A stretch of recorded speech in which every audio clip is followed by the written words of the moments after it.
Have you had grouper down south on your holidays? Well, today we are gonna pan fry some grouper and bring the taste from down south to your kitchen.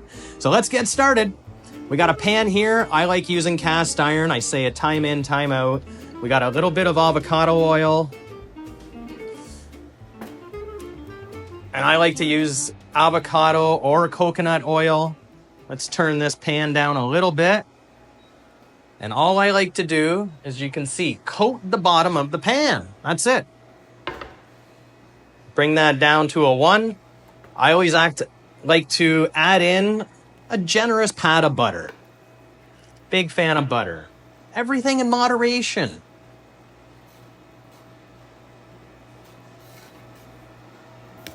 One of my favorites, you've seen it before, Slap Ya Mama.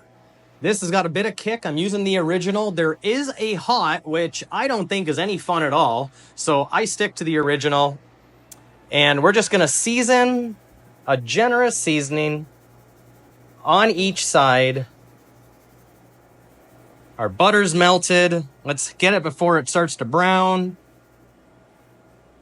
If you don't have any Slap Ya Mama, I highly recommend you get some here at the store. But salt, pepper, that'll do. We're going to turn this up now.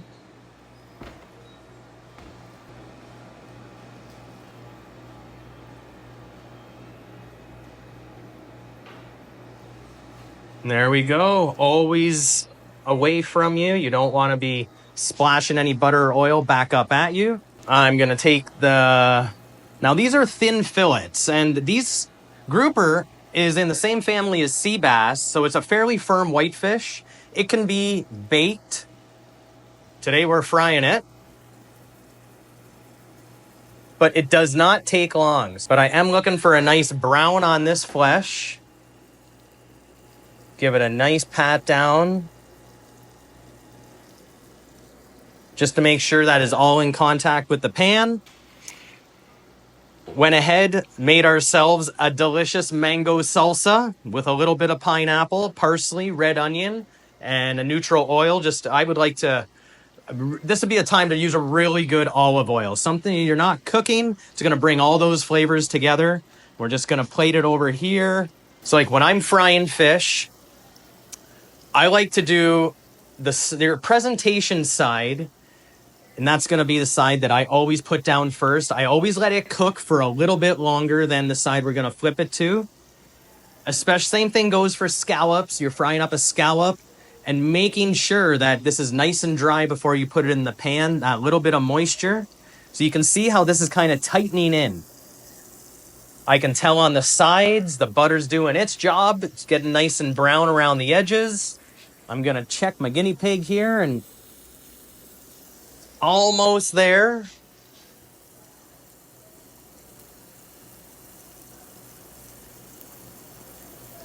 And the last thing you want to do is overcook your fish.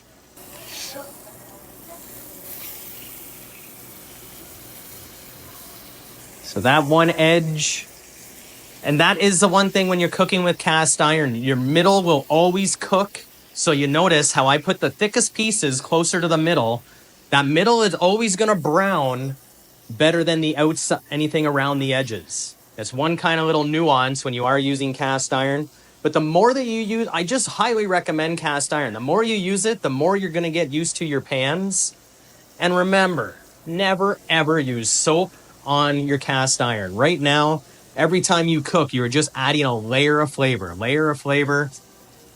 When you're washing it, hot water, clean cloth, wiping it out. So we're going to flip this second one. Hopefully I've got a little bit more brown. I always try to go to a different part of the pan.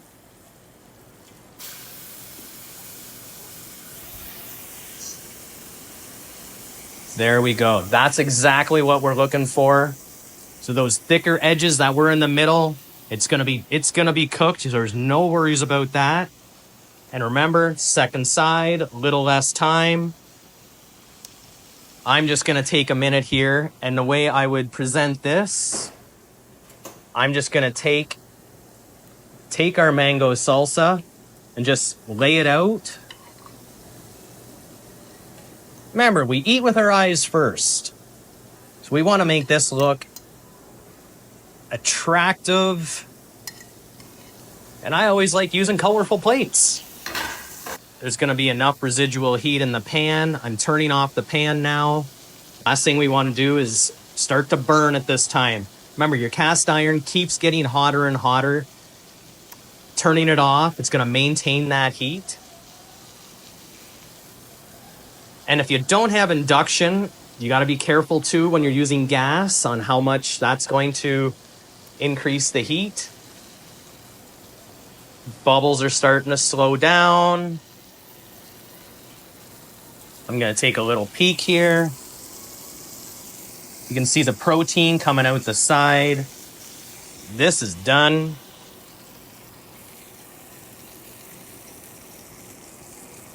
Now I'm just going to go ahead and lay this right on top so you can see a little bit of the mango salsa at the end.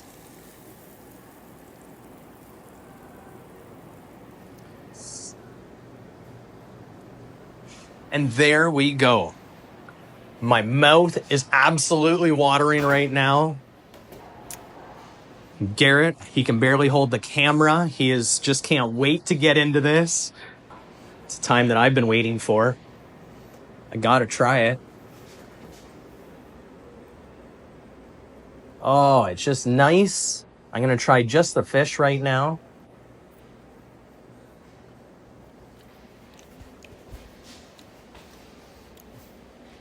That slap yo mama. Oh, that comes through. Now, I want to get a bit of that salsa on there.